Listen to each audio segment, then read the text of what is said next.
참 예수님. 네, 반갑습니다. 우선 시작 기도 먼저 바치고 강의 시작하도록 하겠습니다. 성부와 성자와 성령의 이름으로 아멘. 나의 형제 여러분, 영광스러우신 우리 주 예수 그리스도를 믿으면서 사람을 차별해서는 안 됩니다. 가령 여러분의 모임에 금가락지를 끼고 화려한 옷을 입은 사람들이 들어오고 또 누추한 옷을 입은 가난한 사람이 들어온다고 합시다. 여러분이 화려한 옷을 걸친 사람을 쳐다보고서는 선생님은 여기 좋은 자리에 앉으십시오 하고, 가난한 사람에게는 당신은 저기 서 있으시오 하거나 내 발판 밑에 앉으시오 한다면 여러분은 서로 차별하는 것이 아니겠습니까? 또 악한 생각을 가진 심판자가 된 것이 아니겠습니까? 나의 사랑하는 형제 여러분, 들으십시오. 하느님께서는 세상의 가난한 사람들을 골라 믿음의 부자가 되게 하시고 당신을 사랑하는 이들에게 약속하신 나라의 상속자가 되게 하지 않으셨습니까? 그런데 여러분은 가난한 사람을 업신 여겼습니다. 여러분을 억누르는 사람들이 바로 부자가 아닙니까? 여러분을 법정으로 끌고 가는 자들도 그들이 아닙니까? 여러분이 받드는 그 존귀한 이름을 모독하는 자들도 그들이 아닙니까? 영광이 성부와 성자와 성령께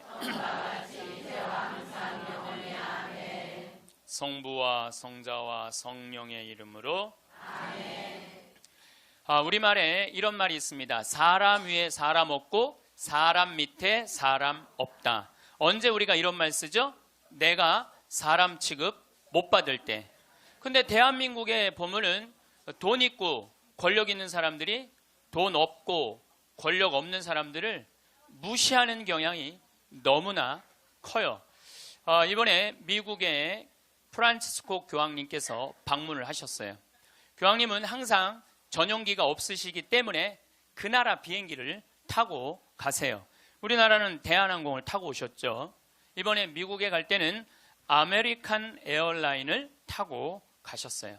근데 교황님이 딱 비행기를 타자마자 승무원들한테 이렇게 부탁을 하셨다고 그래요. 나는 미국으로 가는 내내 어떠한 특별한 대우도 원하지 않는다. 나를 여기 있는 모든 탑승한 모든 승객하고 똑같이 대해줘라. 거기에는 무슨 추기경도 탔을 거고 기자단도 탔을 거고 수행원도 탔을 거예요. 근데 교황님은 특별한 대우를 원하지 않으셨다고 그래요. 그리고 교황님은 내릴 때 정말로 여러분들한테 감사하다고 승무원들한테 감사의 인사도 잊지 않으셨다고 그래요. 13억 명의 대표가 우리 프란치스코 교황님 아니에요. 가톨릭 신자가 지금 13억 명이니까. 그런데 그 대단한 분이 어떠한 특별한 대우도 원하지 않는다고. 그래서 그 교황님을 수행한 승무원들이 마지막에 후기를 쓴 거를 제가 읽었는데, 자기네들은 너무 특별한 대우를 원하지 않았던 그 교황님을 모시고 가면서 인생의 최대의 비행을 했다고 그래요. 너무너무 감동을 받았다고 그래요. 이렇게 세계 최고의 교황님도 특별한 대우를 원하지 않으셨는데, 대한민국은요, 돈 있으면요 갑질을 너무나 많이 해요. 여러분들 갑질 얘기 참 많이 들으셨죠? 백화점에서 근무하는 분들, 은행에서 근무하는 분들, 병원에서 근무하는 분들, 심지어 전화 마케팅 하는 분들, 이런 분들이 우리나라에 지금 몇 명이 일을 하느냐 하면 700만 명 정도가 일을 해요. 그 700만 명들은 매일매일 무시를 당하고 살고 있는 거예요. 그러니까 수많은 사람들이 매일매일 무시를 당하고 있는 거죠. 그런데 우리들이 이 인생을 살아가면서 사람을 무시하라고 그런 권한을 받은 적이 한 번도 없어요. 사람을 존중하라고 우리는 예수님한테 가르침을 받았죠. 작년에 서울의 한 부자 동네에서 70살 먹은 아줌마가 70살 먹으면 아줌마예요, 여러분들. 예. 웃을 일이 아니에요. 예. 이번에 유엔에서 나이 재정립이 나왔어요. 나이 재정립이 나왔는데 1살서부터 17살을 미성년이라고 그래요. 미성년. 예. 미성년 17살을 18살서부터 65살을 청년이라고 그래요. 청년. 이거는 제가 한 얘기가 아니고 유엔에서 한 얘기예요. 유엔에서 65살까지는 청년이라고 그래요. 나는 65살 미치다 한번 손 들어보세요. 이렇게 청년이 많아 지금. 여기에 청년이 엄청나게 많이 온 거예요. 우리 교회에 청년이 없다고 많은 교회 지도자들은 걱정을 합니다. 근데 저는 걱정할 일이 아니라고 생각해요. 여기 있는 이렇게 많은 청년들이 있는데 왜 걱정을 해? 그러니까 여러분들은 지금 성모에 활동해야 되는 분들이 아니라 청년에 활동해야 되는 분들이에요. 청년에. 만약에 내가 65이 돼서 애도 다 키웠고 결혼도 다 시켰고 나는 이제 늙었다. 65이 나는 늙었다. 이렇게 생각하는 분은 불행한 분이에요. 자, 나는 이제 할 일 다 했으니까 이제 뭐만 기다리고 있으면 돼? 죽을 날만 기다리고 있으면 되잖아요. 근데 죽을 날만 기다리고 있어야 되는데 지금 65살이 언제 죽느냐면 100살쯤 죽을 거예요. 그럼 몇 년 동안 죽을 날을 기다려야 되냐면 35년 동안 매일 죽을 날만 기다리고 있는 거야. 불행해요, 안 불행해요? 65, 난 이제 청년이 이제 끝났네? 66세부터 79살까지를 뭐라고 그러냐면 중년이라고 그래요. 중년. 중년. 제가 한 얘기가 아니고 유엔이 한 얘기예요. 유엔이. 66세부터 79살. 자, 나는 66에서 79살이다. 한번 손 들어보세요. 이게 다 중년들이에요. 중년들. 아줌마들이 지금 79까지는, 그러니까 여기 지금 66세부터 79살까지 지금 노인대학 다니는 분들은 다 자퇴하세요. 다 자퇴하시고 어디에 다시 들어? 성모에 가입해야 돼. 성모에. 80살서부터 99살을 노년이라고 그래요. 노년. 예. 그리고 100살서부터 노인이라고 그래요. 노인. 예. 100살서부터 노인이라고 그래요. 그러니까 지금 오늘은 여기 노인이 하나도 있어요, 없어요? 한 명도 없어요. 여기 노인 한 명도 없어요. 이제 100살쯤 되면은 그때 이렇게 말해도 돼요. 이제 나가 늙었으니까 이제 좀 집에서 쉬어야 되겠다. 이렇게 생각하시면 돼요. 어쨌든 70살 먹은 아줌마가, 부자 동네 아줌마가 1층에 있는 이 경비 아저씨를 베란다 창문을 열고 부른대요. 어이 경비. 그럼 경비가 와서 5층을 이렇게 올려다보면은 간식 먹으라고 떡을 던져준대. 5층에서 1층으로. 여러분들, 개한테도 5층에서 1층에 던져주면 안 돼요. 저는 제가 키우는 개가 있는데 간식을 줄 때 어떻게 하느냐면 손바닥에 올려놓고 드시라고 이렇게 제가 개한테도 드시라고 내가 이렇게 줘요.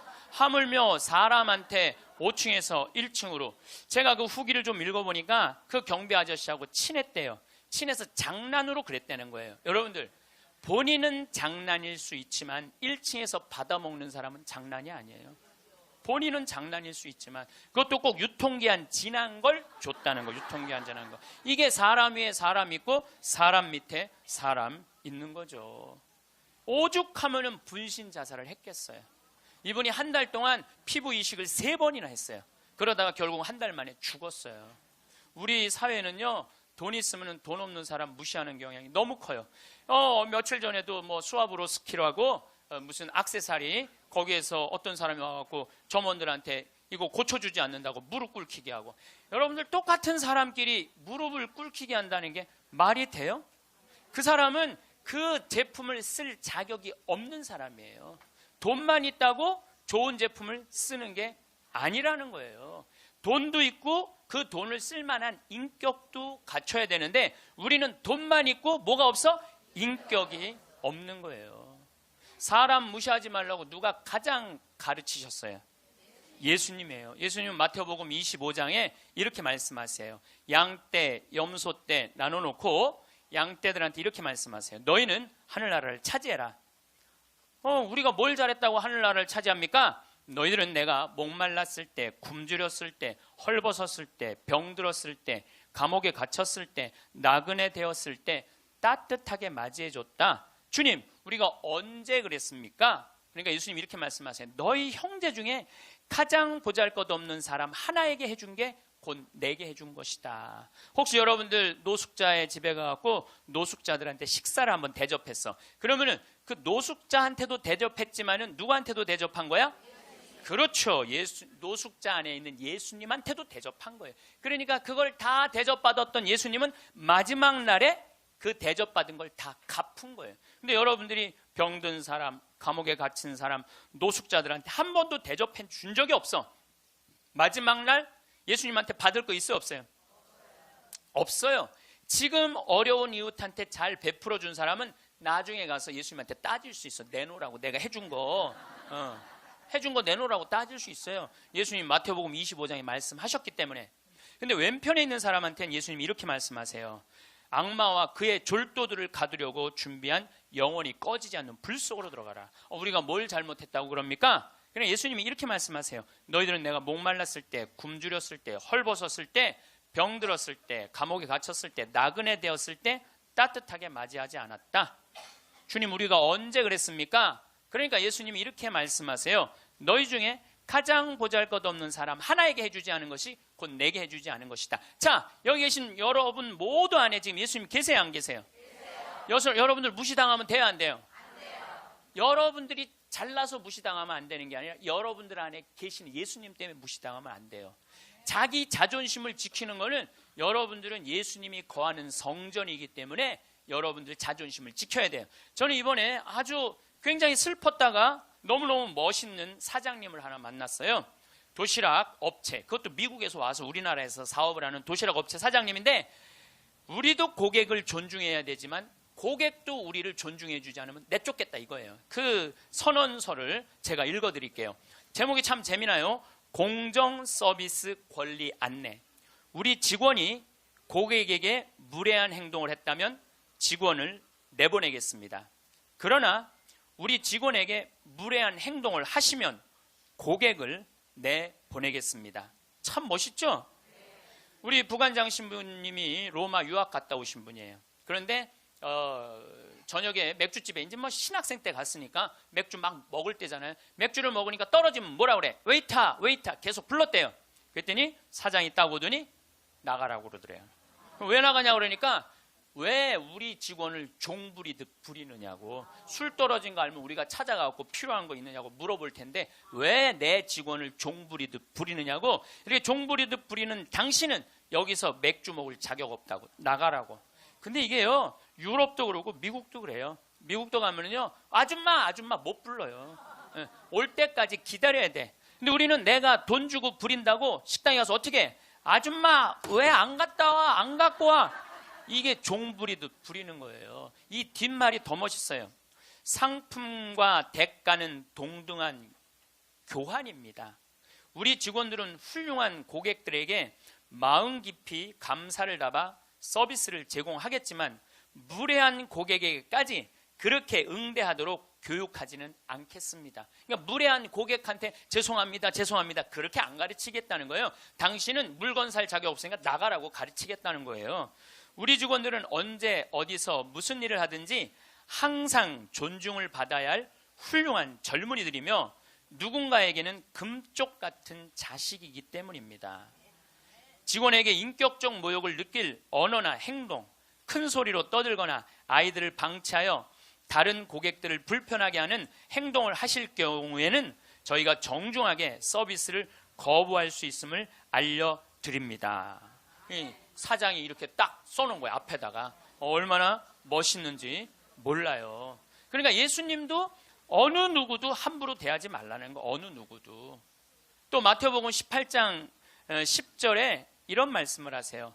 너희 중에 가장 작은이라도 업신 여기지 말아라. 왜냐하면 그의 수호천사가 하늘에서 매일 아버지의 얼굴을 뵙고 있다 그래요.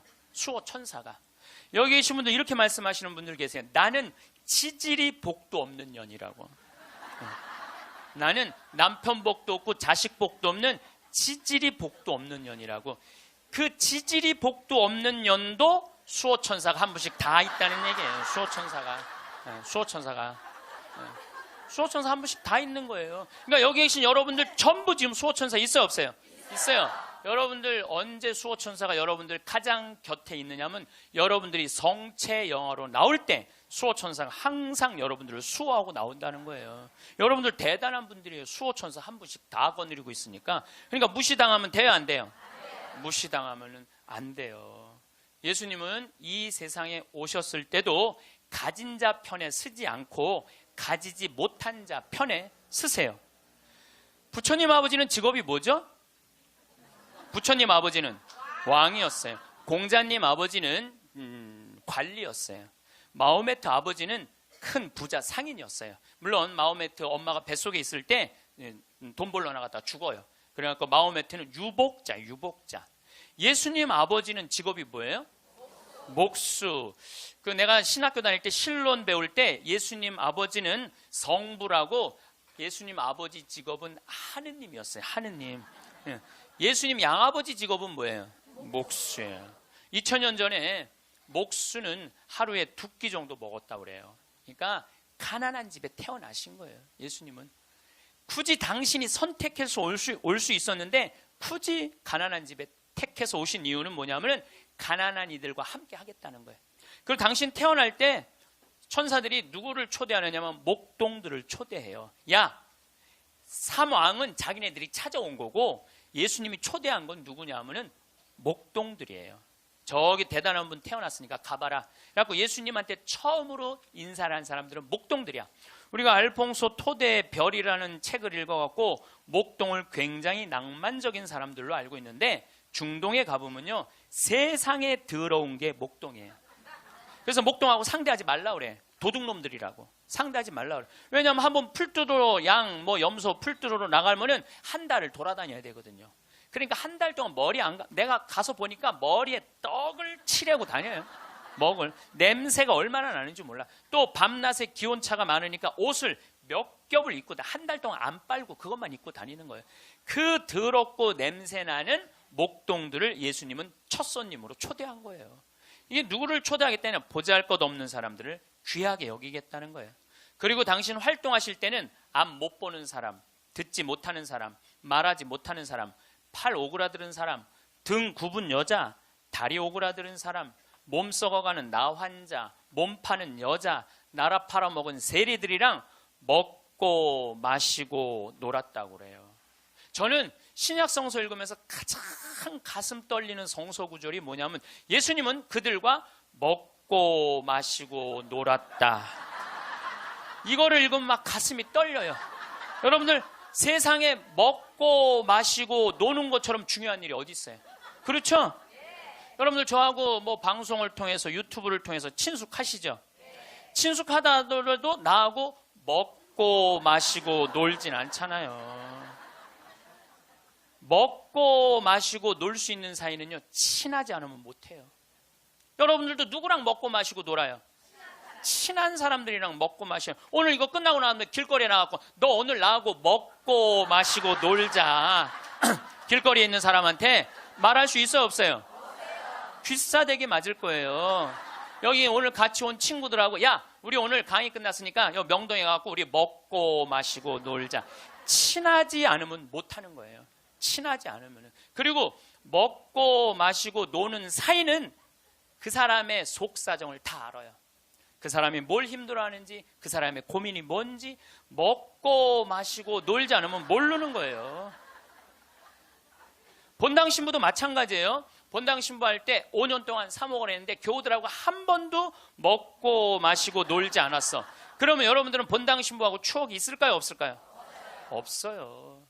이게 웃을 일이 아니에요. 루카복음 7장 8절에 예수님은 먹보요 술꾼이라고 그래요. 먹보요 술꾼이라.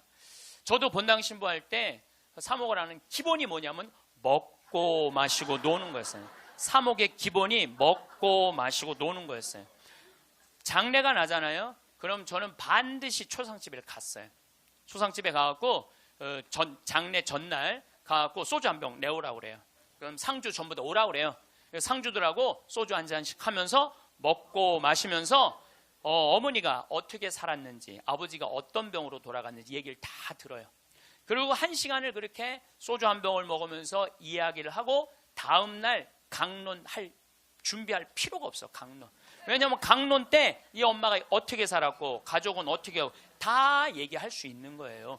먹고 마시고 놀고 왔기 때문에 공감이 되는 강론을 할 수 있는 거예요. 근데 만약에 초상이 났는데 내가 그 집에 한 번도 간 적이 없어. 그냥 장례만 딱 왔어. 그 강론은요, 그 고인들하고 남아있는 유족들하고 아무 공감대가 없는 강론을 할 수밖에 없어요. 예수님이 우리가 이 신약 성서를 읽을 때 너무너무 착착 쉽게 와닿죠. 왜 우리가 쉽게 알아들을 수 있는지 아세요? 예수님이 우리랑 먹고 마시고 놀았기 때문이에요. 이게 얼마나 가슴 설레는 성소구절인지 몰라요. 어떤 가르침보다 위대한 말이 뭐냐면 예수님은 그들과 먹고 마시고 놀았다예요. 저도 87년도에 시각장애자들하고 1년 동안 여기 상계동에서 먹고 마시고 놀아봐서 87년도에 내가 그분들하고 1년 동안 살면서 물어봤어요. 여러분들은 살면서 뭐가 가장 힘드냐고. 그랬더니 그분들이 하는 얘기가 가장 힘든 게 뭐냐면 내 몸으로 난 자식 얼굴을 모르는 거래요. 내 몸으로 난 자식 얼굴을 모르는 거예요. 여러분들은 애들 어때요? 애기 낳으면 이뻐요 안 이뻐요? 막 100일 200일 된 애들 보면 손가락 보면 어때요? 기가 막히죠? 그러니까 엄마들, 애기 엄마들 보면 막 애 손도 막 먹고 발도 막 먹잖아요. 막 먹어. 보니까 먹을 기세야. 먹을 수만 있으면은 너무너무 좋으니까. 그리고 그냥 눈에 티만 들어가도 막 뭐 이거 비벼내고 그러는데 나한테 한다는 애가 신부님 이만한 애를 눈에 넣어도 안 아프대. 눈에 넣어도 안 아프대. 이걸 넣는데 어떻게 안 아파. 눈알이 터지든지 뭘 하든지 해야 될 거 아니야. 눈에 넣어도 안 아파. 그렇게 좋다는 거야. 그렇게. 아기를 보는 기쁨은요, 그건 세상에 돈으로 살 수 없는 기쁨이에요. 우리 집에도 드디어 조카가 장가를 가서 딸을 낳았어요. 로사라는, 나는 이제 할아버지가 됐어요. 조카 손녀가 있어. 조카 손녀가. 근데 그 집에 가보면 참 볼만해요. 증조 할머니, 증조 할아버지, 할머니, 할아버지, 엄마, 아빠 여섯이서 둘러서갖고 얘가 이제 막 돌 며칠 전에 지났거든요.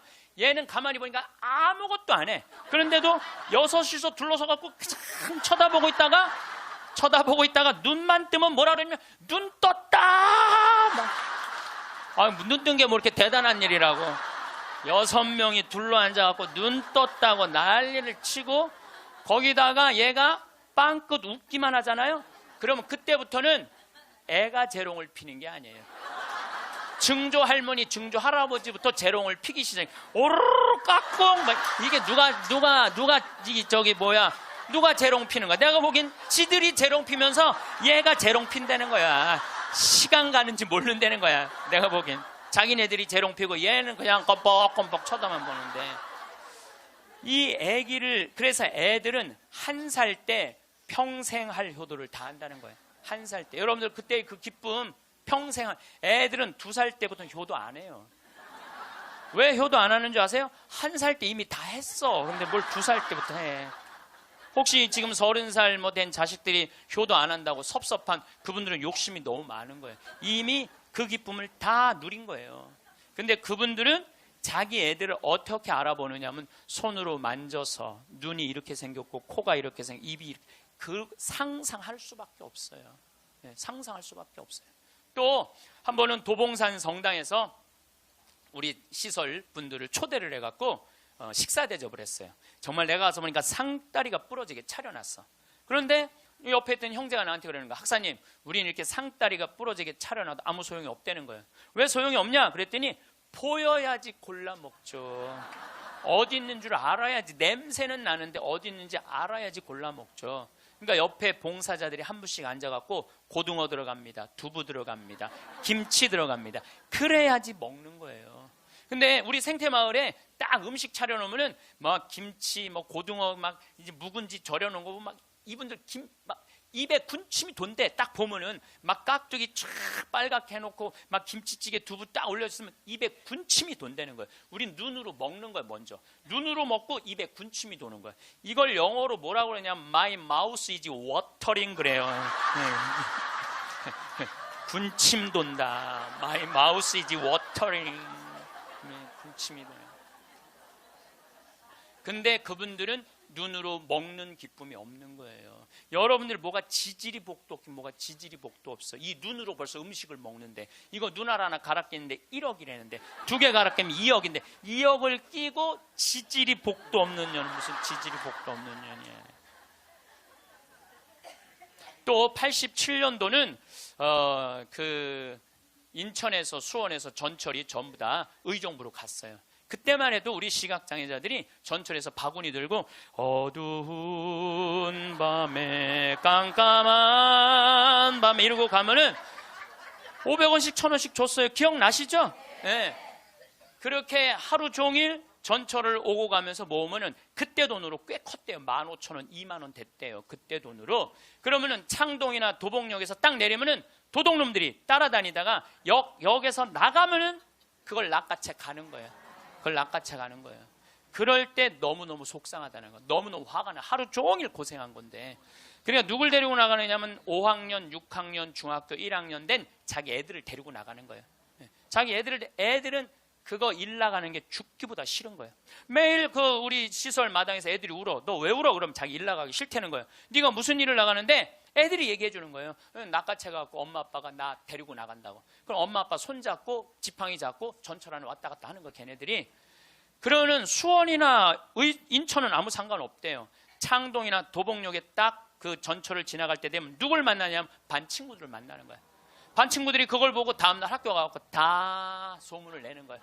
제 엄마 손잡고 구걸하러 다닌다고. 얼마나 그 나이에 자존심이 상해요. 그러니까 내가 그들과 먹고 1년 동안 먹고 마시고 놀지 않았으면 그분들의 아픔을 몰랐을 거예요. 예수님은 이 세상에 오셔서 3년 동안 정말 가지지 못한 사람이나 가진 사람이나 누구하고 먹고 마시고 놀았어요. 그러니까 강생이라는 말 참 많이 듣죠. 예수님은 이 세상에 강생하셨다.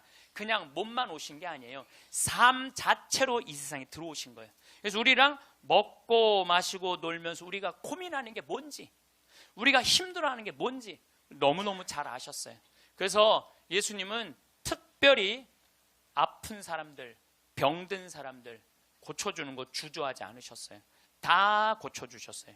그리고 최후의 만찬 때 마지막 날 제자들의 발을 씻어주고 난 다음에 예수님이 이렇게 말씀하세요. 요한복음 13장에 내가 너희들을 사랑하였듯이, 사랑한다는 게 뭐냐면 너희들과 먹고 마시고 놀면서 너희들을 위로했듯이 너희도 서로 사랑하여라. 이게 마지막 날 유언이야. 서로 사랑하라는 게.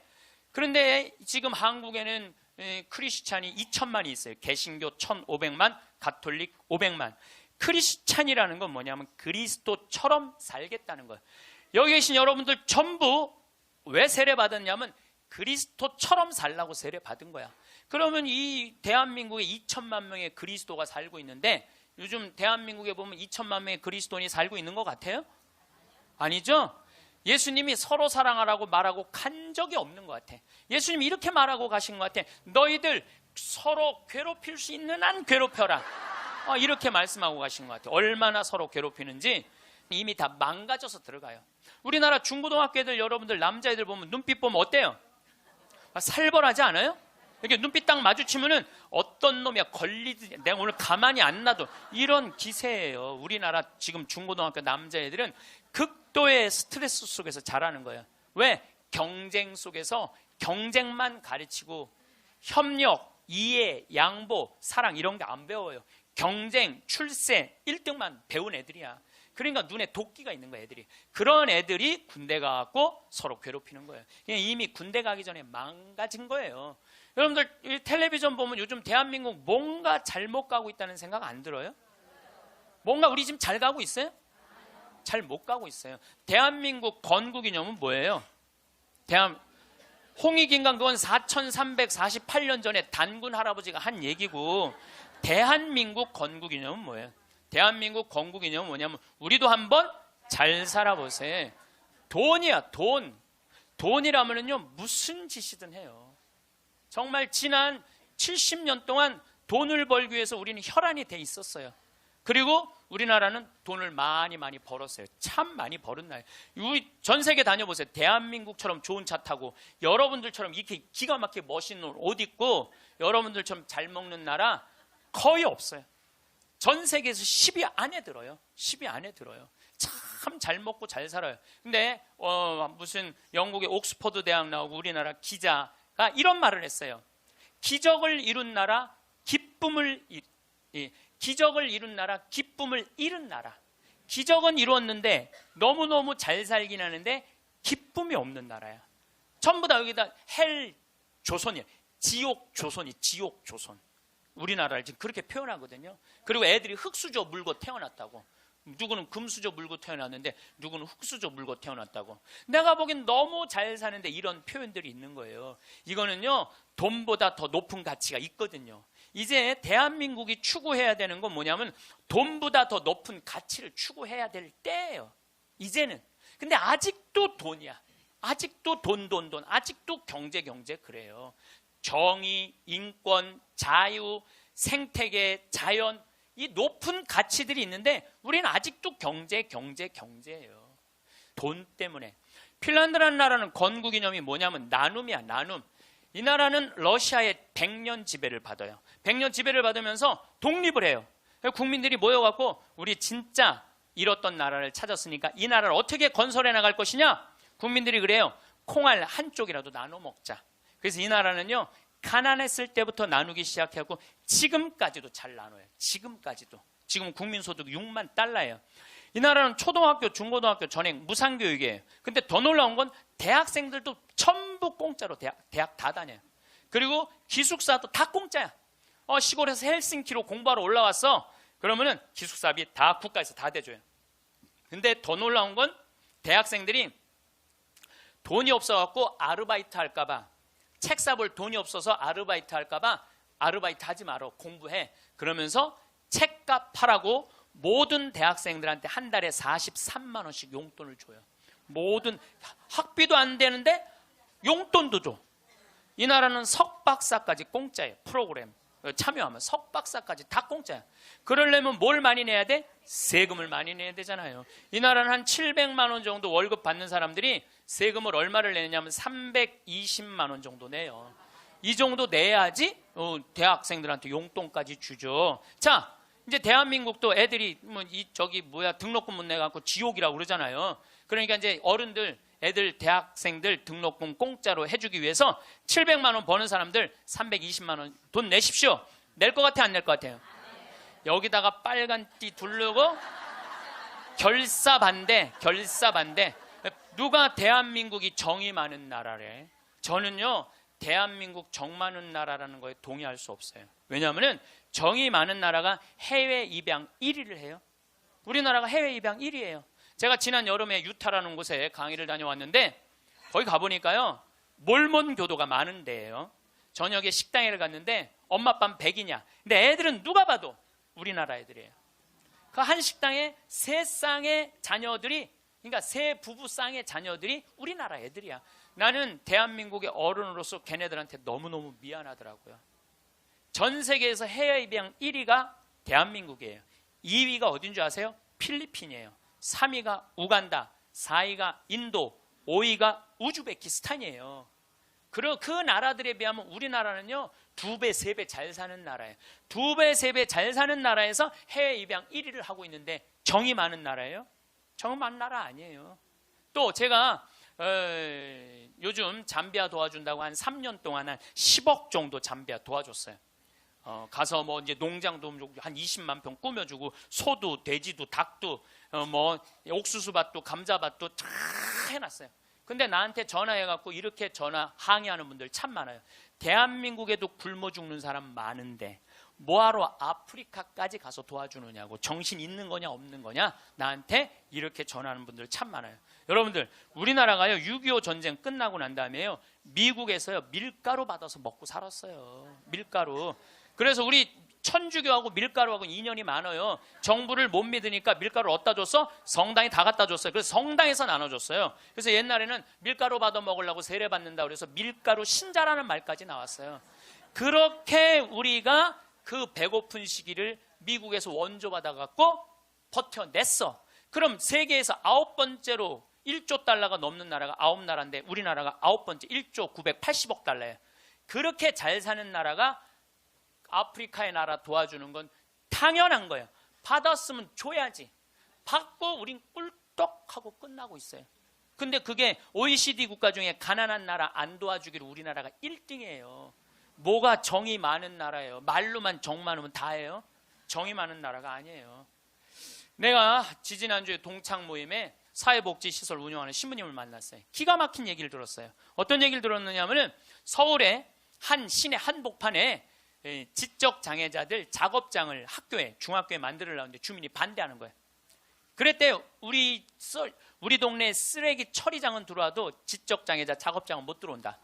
참, 아니 걔네들 얼마나 이 삶에 목말라 하는 애들인데 걔네들을 우리 동네에서 받아들였고 우리 동네에서 보호를 해줘야지. 심지어 어떤 주민은 이렇게 말했다고 그래요. 우리 동네 핵시설은 들어와도 지적장애자 시설은 못 들어온다.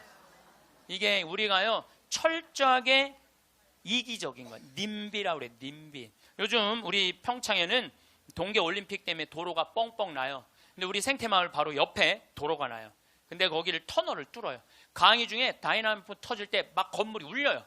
그래서 사람들이 와서 나한테 그래요. 신부님 저렇게 바로 터널을 뚫는데 반대 안 하시느냐고. 내가 이렇게 말해요. 저거 반대하려면 5년 정도 걸려. 매일 도로에 들어놓아야 돼. 나는 내 인생 매일 도로에 들어놓기 내 인생이 너무 아까워.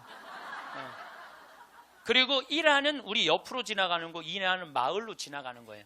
그럼 내가 반대한다고 칩시다. 그럼 이하는 누구한테로 지나가는 거야? 마을로 지나가는 거예요. 그럼 우리 내 옆길은 안 되고 옆에 마을은 괜찮고. 이게 이기적인 거예요. 이기적인 거.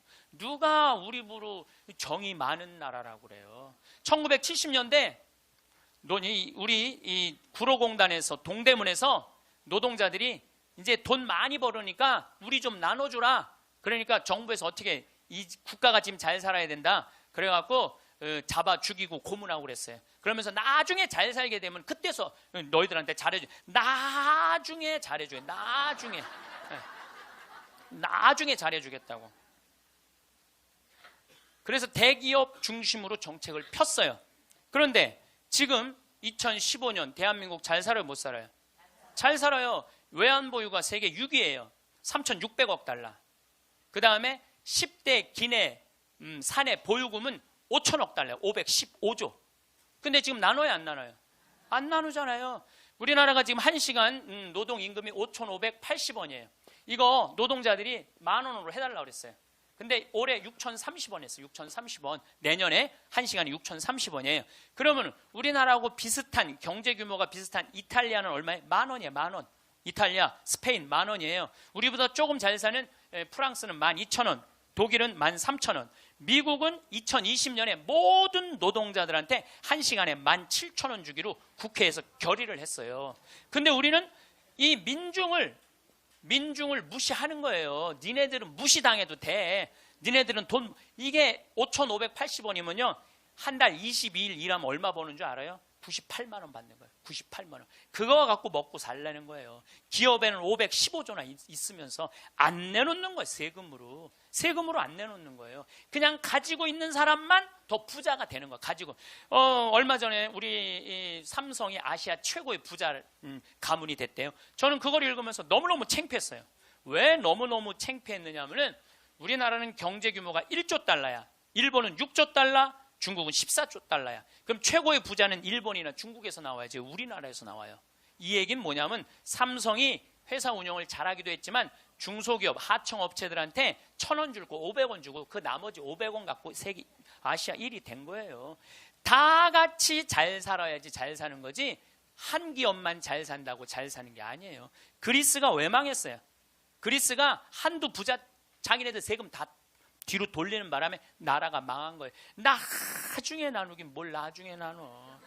노동자들이 잘 살아야지 국가가 잘 사는 거예요. 호주만 해도 광부들이 연봉이 얼마냐면 1억 2천이에요. 광부들이.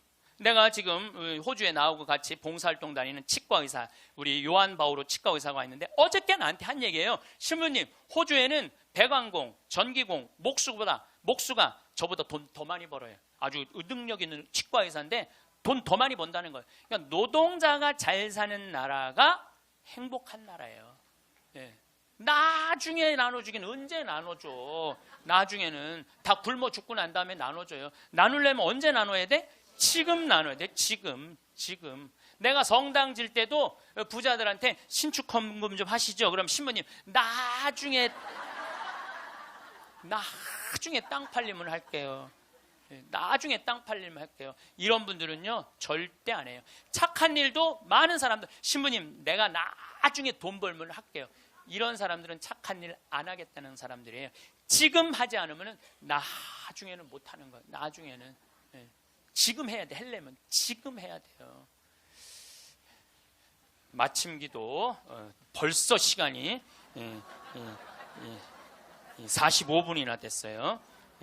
마침 기도 제가 신약 성서의 예수님은요 서로 사랑하라는 말보다는 남을 무시하지 말라는 말을 훨씬 많이 하셨어요. 남을 무시하지 말라는 말을.